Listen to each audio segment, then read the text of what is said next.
is the still newish CEO of ScreenSkills, who's talking to this at this CEMP talk. And as we were just discussing before most of you joined us, this was originally scheduled for, I think, last summer, and we had to cancel various reasons.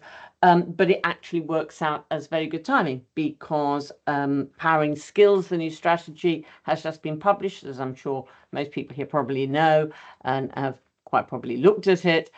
So that's actually makes for a great time for Laura to come along and talk and be able to answer questions. So thank you very much for making the time. I realise you must be massively busy with all of this going on, so it's great that you made the time to come and talk to us for now. So I said my first question was to ask you to sort of set out ScreenSkills' vision and mission for the next 5 years. I mean, clearly a lot of us will have looked at the report, but perhaps it'd be useful to know what you would consider the key bullet points and what for you is going to be new and different. Thank you. And first of all, Krista, thank you very much for, inviting me to come and speak to and answer questions from this very august group of people. I'm absolutely delighted to be here. Just to give you a tiny bit of background, I am newish in the role and joined in January to take on this undertaking of being CEO of ScreenSkills. My previous background was very much from the television industry, which I've worked in for the last 30 years, founding an independent production company, and also during that time chairing Pact.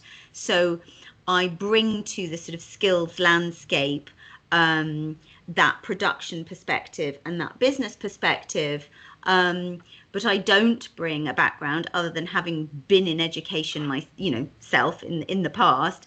I'm not an educationalist, so I'm learning rapidly about skills, and I'm very, very keen to make sure that dialogue with organizations such as your own is absolutely at the forefront of what we're doing and how I'm working, because I'm really conscious that I want to keep absorbing that learning and that knowledge. And again, the timing has worked out very well, weirdly. So we've published our 5-year strategy. It's building on the legacy of ScreenSkills and before that Creative Skill Set. But what we didn't have, and there's been many brilliant things this organization has had, it actually hasn't articulated a sort of 5-year strategy for the organization in the past. So it has been quite a significant undertaking for us to pull together the various stakeholders, not only those internally and participating in our, in the skills councils, but also the broader industry in terms of stakeholders, in terms of what ScreenSkills as a strategic skills body should be and what we should be focusing on. So on some levels, to your earlier point, Krista, there is a certain amount of saying the obvious, but we need to say it so that it's really clear what we're here for and what we believe in and what we're going to do. And fundamentally, I think my approach to everything is to try and set out a mission that we can achieve and that we believe in fundamentally. So, I mean, in terms of our vision and that mission, we're building on, as I've said, that work. It's that ScreenSkills is the industry endorsed skills body for the screen sector, that we champion and grow the skills of the UK screen industries now and for the future, to ensure a world leading, agile and inclusive workforce, which offers people from every background opportunities to realise their potential.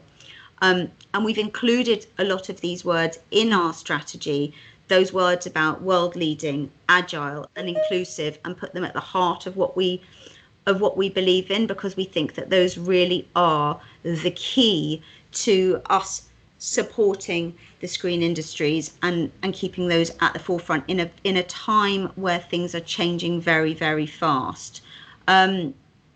I could show a couple of slides if I can share my screen, Krista, but otherwise I can just talk to some of the headlines if you would prefer.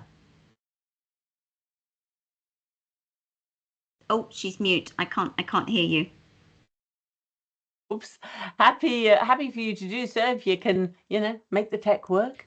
If I can make the tech work, bear with me for 2 seconds. One of the things I have realized is that it's slightly more challenging to share one screen than I would have previously heard, but I think I should be Little able button to at the top and share. just about do this, and window and desktop.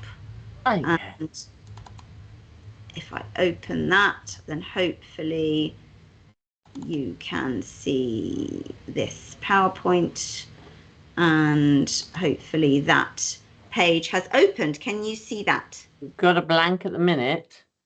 You've got a blank at the minute. Sometimes there's a delay. I'll bear with me 10 seconds, otherwise I'll just turn it off and just talk to you. Because sometimes it offers you, it sort of says, do you want this screen or that screen, It says I'm sharing it, but if it's coming up as, let's forget that, and let's just go old school, stop sharing. I'm going to pause that. Can you see me now? I can, yes, you've still got your share on. Stop sharing. Well, never mind. There you go. Clearly not my forte.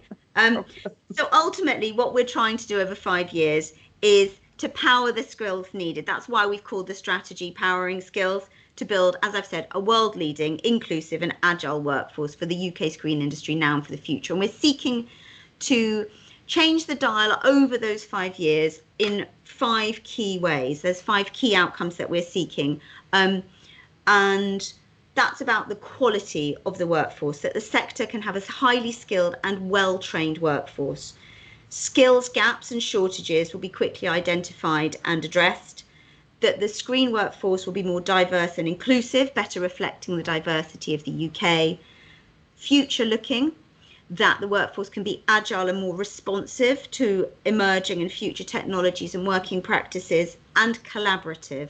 And this is one of the really key ones. That UK skills provision will be pan-sector and collegiate. And these are the 5 areas that we're seeking to turn the dial on across the range of our activity. And principally what we're seeking to do is there's sort of 2 key objectives. And the real idea for the strategy is that they are in balance. And one is a pillar around that's more sort of policy and research focused. And the other is a pillar that's much more sort of training, kind of, as it were, boots on the ground focused. But the crucial thing is that they inform one another. So in terms of the sort of the policy and research pillar, that's around identifying current and future skills needs and then on the other side, it's about ensuring high quality, inclusive training is accessible across the UK. And there are certain things we will need to do to be able to achieve that in terms of ramping up both our research capability, but also making sure that we're partnering with other organisations, ramping up our proactive policy capabilities to make sure that we're able to do that. So in regard to those kind of core strategic objectives, and I'd love to answer questions about that later rather than going on and on for hours, but fundamentally, we're looking to be, as I said, identifying and communicating current and future skills needs. So in terms of the short-term priority around that's around evaluating skills gaps and shortages from pre-entrance through to the established workforce. So that's gathering and analysing data on the skill sets of the UK workforce, as well as shortages, and then crucially communicating those insights. So it's all very well to have the research, and in the past, I think ScreenSkills has had brilliant research, but actually being able to communicate that in a pithy way that's understandable by governments, but also by the workforce themselves and by employers is really important. So you're going to hear me saying that quite a lot. It's about the research, but it's also about that communication piece. We're seeking to forecast evolving skills requirements for industry, for wider stakeholders and for governments. So that's gathering data and gathering, developing insights on those future skills trends, and crucially communicating those. But we're putting that more forecasting piece as a more of a medium term priority. We're starting to, it's a 5-year strategy. We can't do everything all at once. And certainly the forecasting side of things is just harder and more complex than currently understanding where we are now. And we think that what's really important for our industry now is we need to really understand where we are. There is a lack of clarity in terms of the data around that pipeline, in terms of even just the size of the workforce. So when we look at trying to put together that workforce plan, and understanding, you know, and for example, where yourselves come into the picture of, you know, literally what are the numbers of students coming through higher and further education and out of school and into the industry, what are those numbers? What is the need as we come into the industry across the different areas? And then how can we build and grow that workforce as it works through? We need much, much better data about the now before we can start to do accurate forecasting. And my goal around that is to become boringly predictable. I'm really seeking to put consistent annual data at the heart of our plan. And then once we've got that, that's where we can start to do more accurate forecasting, so that we can be doing leading edge research, but also making sure that we collaborate with people across the piece. You asked what's going to be different. I think one of the really crucial things that we're seeking to do differently is partnerships across the range of our activity. We are not seeking to try and do everything ourselves. We can't. But what we are seeking to do is signpost, partner, point towards best practice, point towards where things are happening so that people can find what they need. And the third strategic objective under that kind of research pillar is really acting as an independent convener of the industry, of stakeholders and governments around skills related investment, supporting the development of a workforce plan, and then building on that to convene industry to develop a more united voice on skills. There's a lot of fragmentation, as everyone will identify, and you know, we're not going to do that overnight, but consistently convening around that sort of skills piece is going to be really important. But we are coming at it from an industry perspective. And then on the sort of training side of our sort of strategic mission, and really the idea, as I said, these should be in balance with one another, so that we are data led across the piece in the training, but we're also, from having those relationships with companies, with individuals, we can use that to better inform the research and the policy. So we're seeking 3 kind of core objectives there around the enabling of training, which is defining and increasing a consistent quality of skills training. So starting to really articulate what does good look like in the first instance around those activities that we are commissioning via the skills funds, but also via sort of direct activity that we're doing. But beyond that, in providing insight into those sort of CPD frameworks that can be shared more broadly.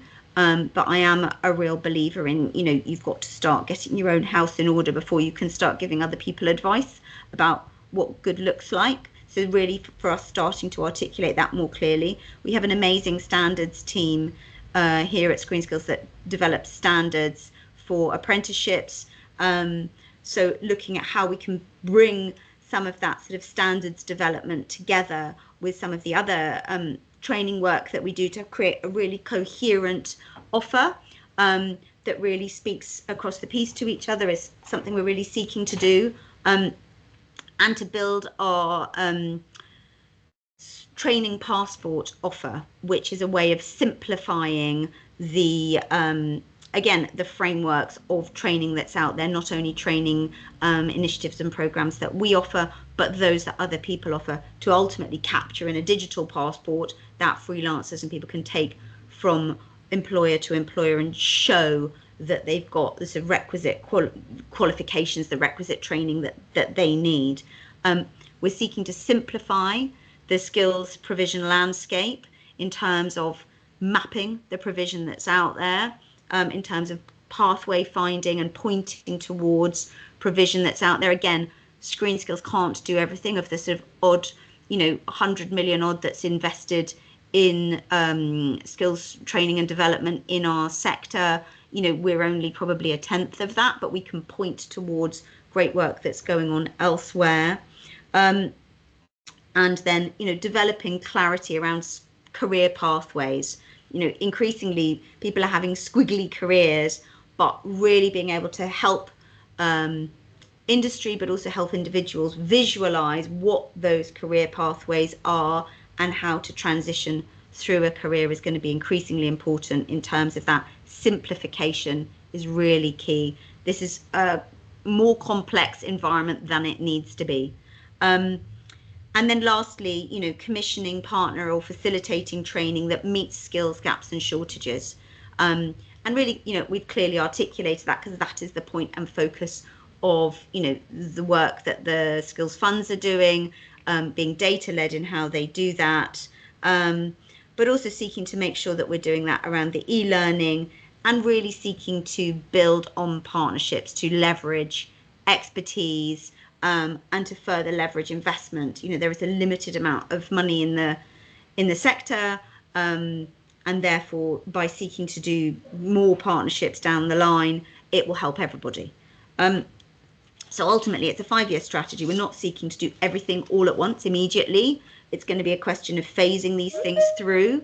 And right now we've sort of set out our stall. So the next thing to do is put ourselves into a position as an organisation to deliver on that, and then we go from there, really. Okay, well, that was pretty comprehensive. Thank you, Laura. A small question. What do you see as the implications of current developments in the industry? So, I mean, obviously they're technological, there's always technological developments, but we also have had this real roller coaster in terms of simply the amount of work out there, and now the amount of work not out there, and so forth. Of course, that has a real impact. It must have a real impact on training, because, apart from anything, companies that have been dissolved can't involve themselves in training. And generally, we know that, it's always training that goes down the pan when everybody's under the cosh slightly financially. So, how do you sort of see the impact of those? And also, of course, the skills gaps has an impact on skills gaps, doesn't it? A while ago, we were saying, oh gosh, nobody can get hold of a production manager for love and money, and then suddenly, there are hundreds for every job, sort of thing. So what's the impact on that, and what you're doing, or how do you respond to that, I suppose? Yeah, I mean, and I think in a way you've sort of absolutely summarised it, is it's very changeable, and I think it's only going to become, in the short term, probably more changeable as we, viewing habits change, as tech changes, as sort of, global tectonic plates are moving. This is a significant time of transformation in the industry, and therefore there's huge opportunity, but, really significant challenges. People are sort of saying, have we had peak content? Have we had peak indie? The truth is we don't know, but what we do know is it's changing. But we also do know that people are watching more content than ever. They may be watching it more differently. They may be watching it on different kinds of screens. They may be watching a varied diet. And, anyone who, you're all in contact with young people, they're watching, in many cases, multiple screens simultaneously at once. So there is a huge appetite for content, and what we make in this country is amongst the world's best. And so I think there is a lot to be positive and excited about, and continues to be. But we will need to make sure that, agility and resilience are kind of baked in at the heart of any training offer, any career development offer. The way that we encourage people to go about their careers, because the truth is that we don't exactly know how things are going to look in 10 years' time. But what we do know is that there is an appetite for the skills, for the imagination, for the creativity that that this country can kind of create and build. And therefore, we need better data. We need more consistent data, and I think that's one of the really crucial things that sits at the heart of it. You know, when you said we needed hundreds of production managers, do we need them now? Well, the truth is we probably still do need them, because there is a growing appetite for content. And yes, maybe there has been a setback in terms of content in the short term, but longer term there is still that real ability for growth. You know, we're in a country where, you know, in the industrial strategy, the creative industries has been sort of identified as one of the 8 subsectors where there is the potential for growth. There is still potential for growth. It won't be the same as it has been before, but there is capacity to grow, and you still need within that production managers. You still need to have accountants. There are sort of certain consistent areas of need, you know, carpenters, set builders, but the question for all of us, and for industry and for individuals, is that people may be needed in patchier ways. And how do you navigate, whether it's a freelance career or a portfolio career, whereby you may be really busy 9 months of the year, but what do you do for the other 3? So how do you encourage people to build out skills and take responsibility for their own careers and gain skills that can help them earn a living to be able to do the things that they love, where they can bring their skills, their imagination, their creativity, or, you know, their, you know, numerical skills to an industry that really needs them. I think that's the point, is the range of jobs and opportunities is not this sort of narrow subset. It's a very broad set of skills across the industries that's needed. So I really do think that it's that data piece. Again, coming back to that, I mean, the other developments are around, you know, social video. If you've read the kind of, you know, some of the new reports that YouTube has put out about the degree to which, you know, it may have been in the past that YouTubers were sort of, you know, amateurs filming things in a wiggly way on their telephones. That is not the case anymore. I mean, these are kind of professional mini studios commissioning and hiring creators, professionals to deliver and make highly professional video. But currently, that area doesn't sit officially in the screen industries. So the areas of convergence across the piece are growing by the day. Games, VFX, virtual production, it's all changing, but there's a lot of opportunity. That's great. Thank you, Laura. And the other question that we talked about was the issue of diversity in the middle of all of that. And you know, obviously there's a chunk in the Power Skills strategy about diversity, but diversity has been a hot topic for a while, and there've been a number of initiatives floating about for the last 5 years, well, longer than that, but very noticeably in the last 5 years. So again, a similar question: what's new? What's going to be new, as opposed to just extend? I mean, I say just, obviously there's good work that ScreenSkills has done, and, you know, one's going to, of course, continue with those initiatives. What's going to be new in terms of diversity? Well, I think there's a range of ways that I can answer that. And I think, in a way, part of the challenge that we have in this industry is an obsession with newness. There have been, I think, something like 118 different initiatives across the industry over the past, I'm not sure exactly how many years, but this is a statistic that comes from the Sutton Trust, which was shared. We hosted a conference about diversity last week in conjunction with the Adobe Foundation, and this was a statistic that was shared by the British Screen Forum by Pete Johnson, and we're doing some conversations with him and with the Sutton Trust about how we can work together around socioeconomic diversity and improving that across the sector, because I think that has only quite recently been kind of labelled and named as a real area of issue in the industry. But fundamentally, we don't lack for new, novel initiatives. What we actually lack, and I come back to my earlier point, is about boring consistency.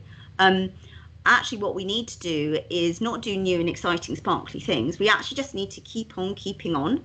And hold people's feet to the fire, hold our own feet to the fire, do what we say. And when I say we, I don't mean just we as an organisation, I mean the whole industry.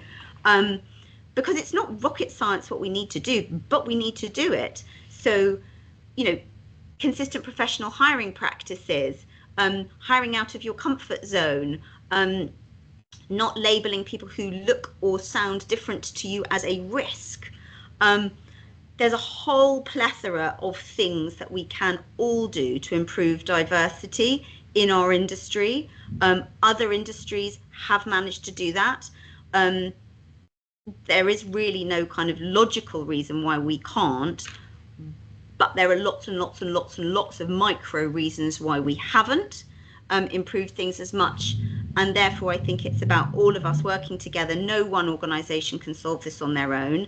It's fundamentally about all of us recognising that we work in an ecosystem, people slightly putting their egos out the door and saying, we're going to work together. We don't need to have all the credit in any of this. What we all need to do is try and improve things. So we need to improve the pipeline of people coming in. We need to make sure that the doors are open. We need to make sure, to my point earlier on, that pathways are clear, that information is accessible, that it's not a closed shop. And, so what are we doing that's new? I think trying to, not do everything all by ourselves. We've announced strategic partnerships with the CDN, as well as with the Adobe Foundation, who are helping us, financially in terms of support, and a kind of whole sprinkle dust of effort and energy and funding right across the range of activity that ScreenSkills is doing from a diversity perspective. So that means, enabling us to do a podcast that focuses on diversity. That means bringing, for example, initiatives right across to all of the funds on top of what they're already doing. So, for example, we're working in the Film Skills Fund.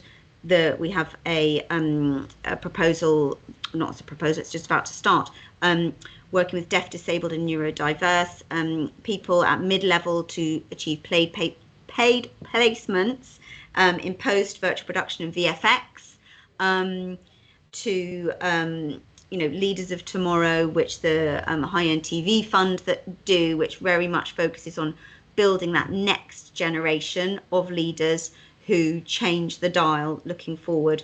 So there are initiatives right across all of the funds. Dream Big from the Children's Fund, to hosting a conference that we did last week, where we're hearing not just about, I think, the problems, but about some of the solutions, and about some of the kind of concrete ways that people are, whether it's sort of calling out problems that they see or enabling others to access different ways of doing things. But yeah, I think some of it's about sort of being slightly boringly unsexy and actually about being consistent. Yes, I think probably a lot of people will welcome that. I was interested when you commented before about consistent annual data, because one of the interesting things about the research, and you should say there's a lot of it, and a lot of it's very good, that ScreenSkills has often done, is that one year there's a report on this, and another year there's a report on another thing, and then there's a terribly interesting report on something else entirely. But you can't, any academic sort of writing in this space, looking at sort of for data, you find it's like very difficult to get a line on anything. And I think that's the thing is, there is room in this industry for people to do amazing, different, radical pieces of research. In a way, I sort of probably put it back that that's probably the job of academics and university departments, to do really cool, amazing, one-off pieces of brilliant research. And we would love to be a partner. We would love our data and our team to be a great partner and to be publishable, and to make sure that we can do, research that stands up and is credible and can be really used. And for me, success in that will ultimately be us being able to be quoted or used or useful for yourselves and for your students. but I don't see our job as doing all these kind of amazing, wild and wacky things. I want us to be really consistent, because I think it's simplicity and clarity that people crave. And then ultimately I want us to be good partners. And to be a good partner, we will have to, also demand others to be good partners and demonstrate that behavior. And that will mean us sharing, and it will mean asking other people to share. So that feels like a bit of a journey for us to go on, but one that I feel quite excited about. Fantastic. Okay.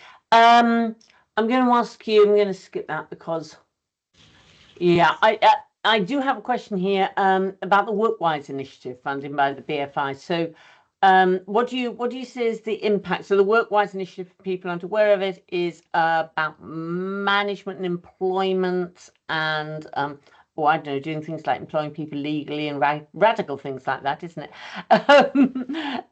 So I'm interested to know what your take on that and the impact of that is, likely impact. I mean, it's too early to say what the impact is. It's a brand new initiative, but I think fundamentally, we really believe in the Policy and Evidence Centre's Good Work review, and I think that was a really great piece of work. The findings from that have informed, obviously, the creative industry sector vision. That sector vision very much sort of speaks to the heart of some of the things that we're putting forward in our strategy to support the delivery of that vision, and for us to support a lot of those findings that come out of the Good Work review. And as you said, these feel like good common sense principles about consistent ways of behaving and a sort of professionalizing, I suppose, of our sector and of how we work. So fundamentally, I believe in it. I think that positive circularity, in a way, it's kind of turning a virtuous circle, is actually once you start to have better job conditions, better employer practices, you teach people via leadership and management how to support others better. You actually, you get byproducts like improved diversity, improved inclusivity, and I think that all of it turns into a very virtuous circle. So I would hope that certainly the BFI WorkWise project, which we are, a tiny little, consultant to, will really yield results. I mean, I think it's kind of getting the information out there to the small businesses, to the micro businesses, about what good work is, what the latest changes in legislation are, and things are changing very, very fast under Labour. So I think there will be a job to be done in kind of keeping that updated. But certainly, it feels like a very positive intervention, and hopefully will be a great place for small companies, micro companies, to find the information they need easily. And certainly I do think that one of the principles it's been built on, which is about not kind of reinventing the wheel, where they're seeking to point to great work or great training or, good resources where they exist rather than recreating them, is a really positive one. But creating resources where they don't exist seems sensible. So let's see.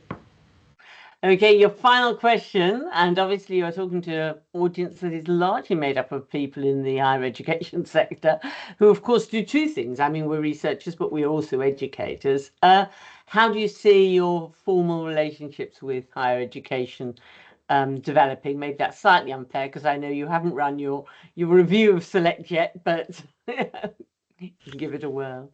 Yeah, absolutely. And I think that, that relationship is really pivotal and really important. And certainly we've set out in our strategy, a couple of the ways that that's going to take shape. But, there may be others, and we are certainly open to lots of different kinds of partnership and collaboration, because fundamentally that pipeline about how it is that young people in the very first instance, learn about opportunities in the creative sector, and particularly in screen, and then gain those skills and gain those insights and then build their careers. That's a jigsaw puzzle for all of us together, and none of us on our own will solve it. And I think what we have an opportunity to do at ScreenSkills is, in terms of that convening piece, is pulling people together. We have a unique sort of position in the screen industries as a kind of hub and facilitator to build on, in that we have relationships with over 200,000 freelancers. We also have relationships with very many hundreds of production companies and producers, and all of the broadcasters and streamers and studios, and therefore and all the subsector organizations, and therefore that gives us an opportunity to build on those relationships, and particularly in regard to then that lens around higher education and further education, creates a really important convening piece. So I think the two areas I would speak to is, we obviously run, as you sort of identified, ScreenSkills Select, which launched in 2019. And it seemed to us at its sort of 5-year anniversary, it's a really great opportunity to sort of say, okay, should we have a look at how this works?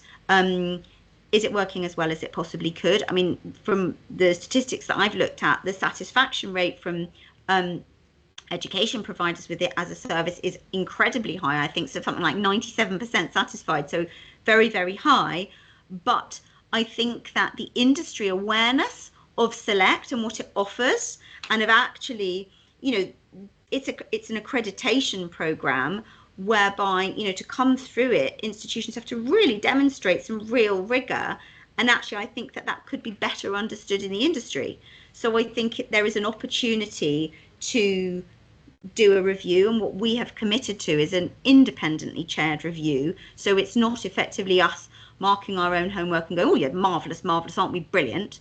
But actually sort of saying, let's look at this. It needs to work, for yourselves. It needs to work for those sort of, 100 accredited courses, but it needs to work for industry as well. So is it working? And if not, how do we reinvent it? And being really open to that. And I think that's the one, there are difficult things when you come into an organization, and there's a lot to get your head around. But one of the real advantages, I'm not attached to anything, which means that this is the point for us to really openly look at stuff and look at the data, and then hear the range of perspectives about what could we do better for everybody.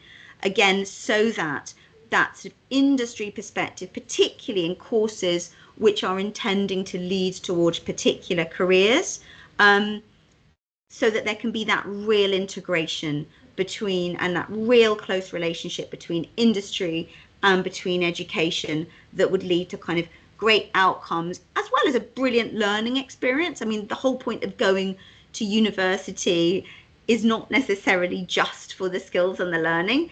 You want to have that amazing experience too, but you also do want to be able to get those great outcomes in terms of employability and in terms of jobs and pathways.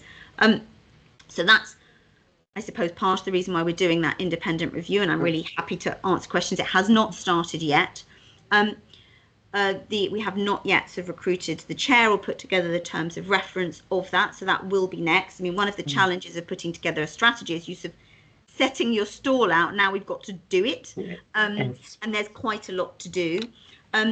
Is that we're convening an HE and FE partnership group, which in the first instance grows out of the work from the Screen Task Force that we participated in, and pulling together all of the different skills clusters who all have their own relationships with local to them education providers at a range of levels. So it's also about making sure that we're really recognizing, and as a group, leaning onto those relationships that clusters already have and are seeking to build, so that they are bringing together industry together with academic institutions in their patch.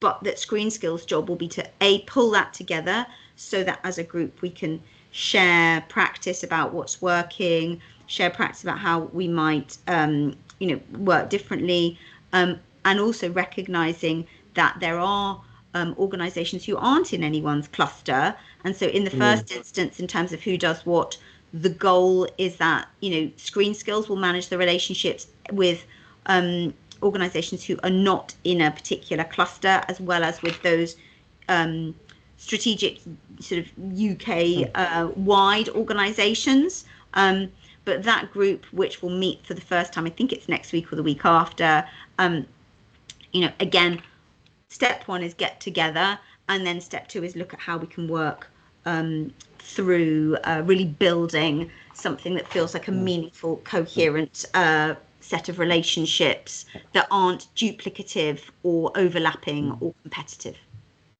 So I've got a couple of questions I noticed in the chat, and we've not got a huge amount of time left, but I thought we'd start with ones that people have already asked. Other people, by all means, put your hand up if there's something else you'd like to ask. Roy, do you want to kick us off, because it follows on extremely well from what Laura was just talking about? Hi, Laura. Nice to meet you. Hi. I'm at Southampton Solent University. I'm the course leader for media production. So in some ways, some of the, like, as you mentioned, YouTube and YouTubers are not necessarily within your remit. And I guess that might be true for a lot of content producery type things.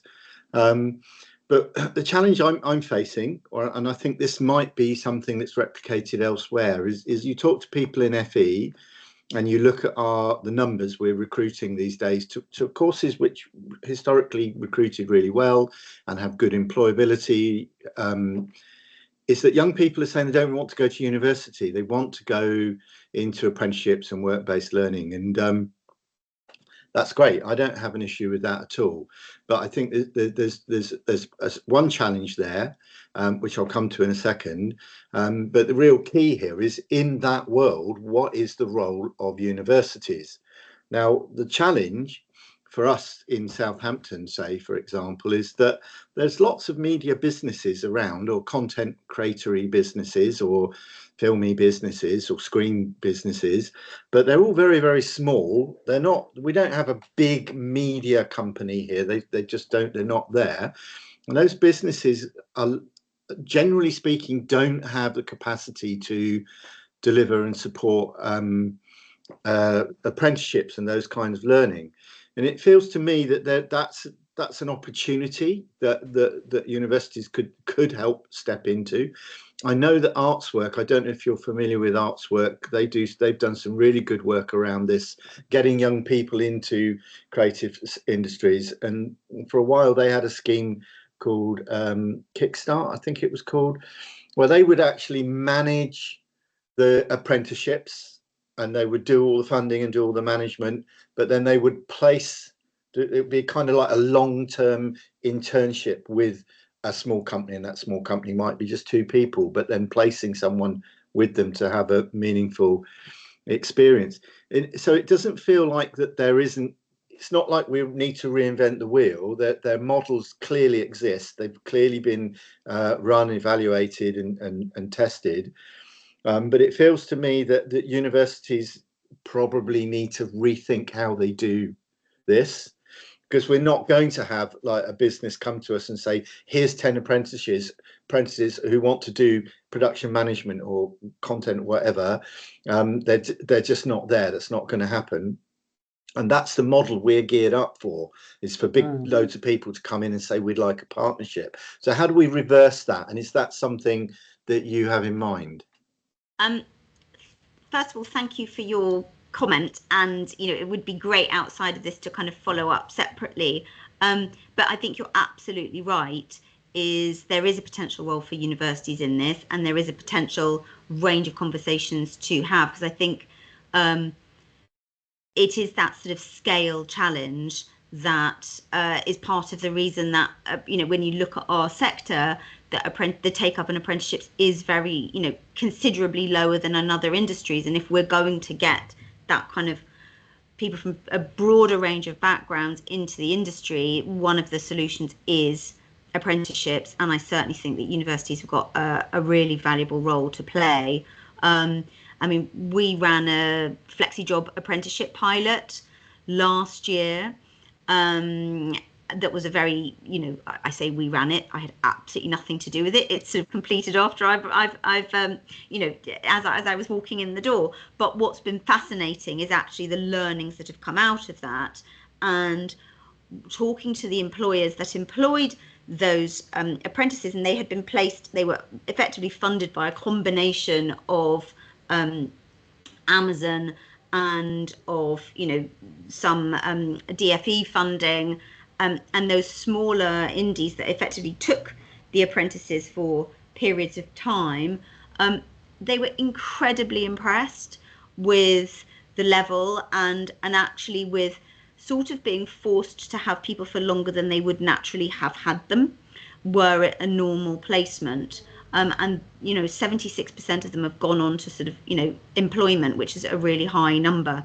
So I do think that there are those models, and I think there will be the ability, hopefully with the growth in skills levy, to kind of build on those flexibilities. And I think there is a real appetite to do that, and I think there are opportunities to evolve how that works. I'm not an expert in apprenticeships. I'm learning very, very fast, but Tim Weiss in my team is, and certainly it would be really good to kind of follow up separately.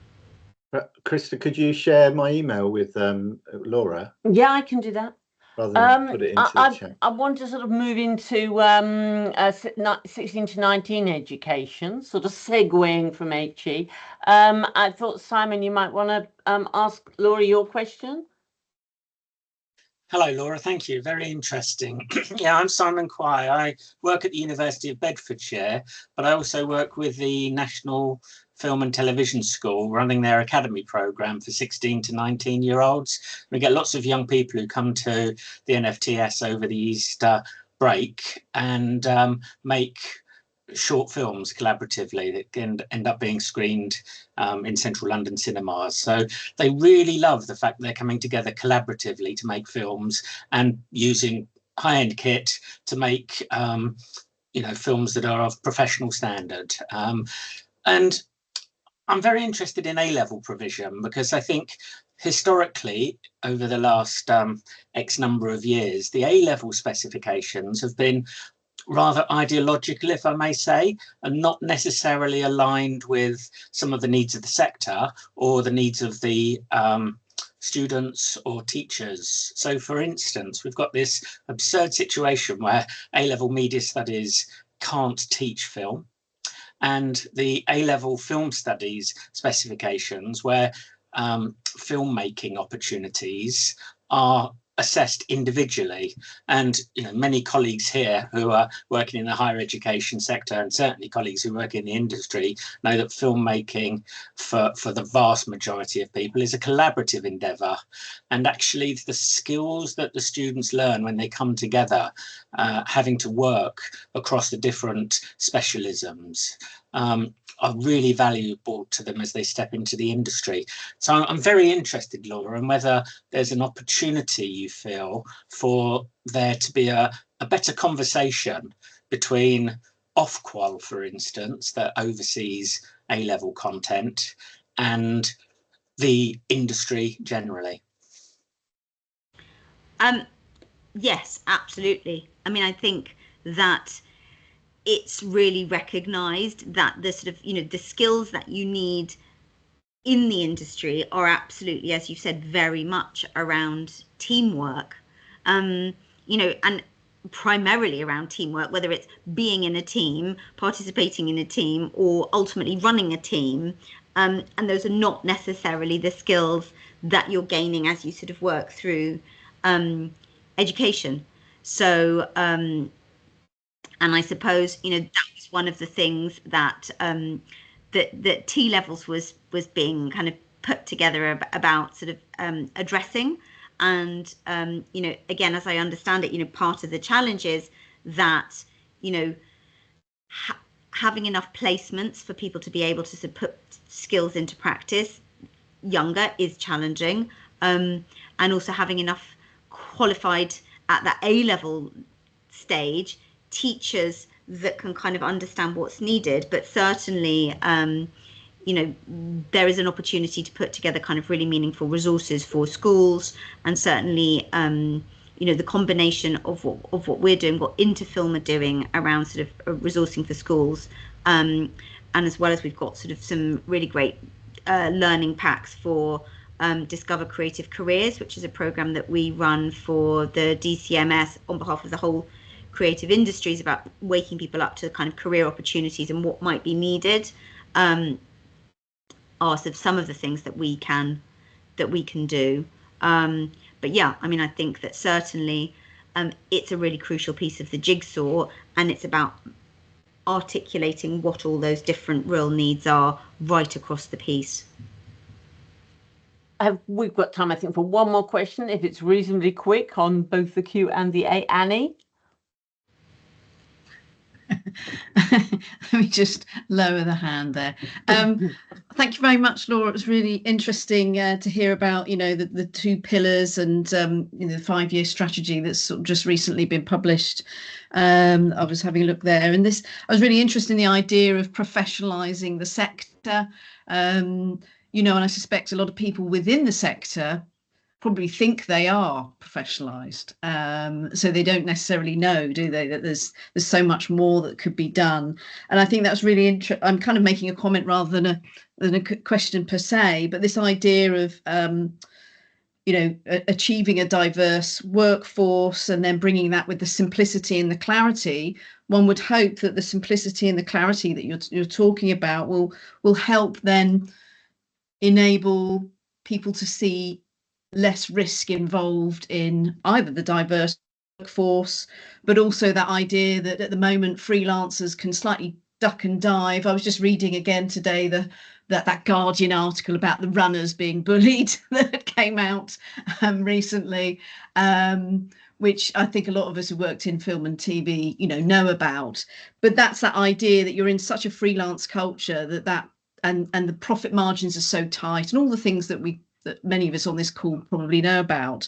But it means that you can sort of duck and dive and then move on, leaving a sort of, a workforce behind you that have either been bullied or whatever, but actually professionalizing it through simplicity and clarity of language even. Just Tim Davies banning the use of the word talent at the BBC and talking about their presenters and they're on screen. So there's all these sort of small things that are really interesting that have that's about power, isn't it, essentially? And professionalizing the sector is about perhaps rebalancing the power. Yeah, I think it's a really good point you make, and I absolutely agree with Tim around the point about talent.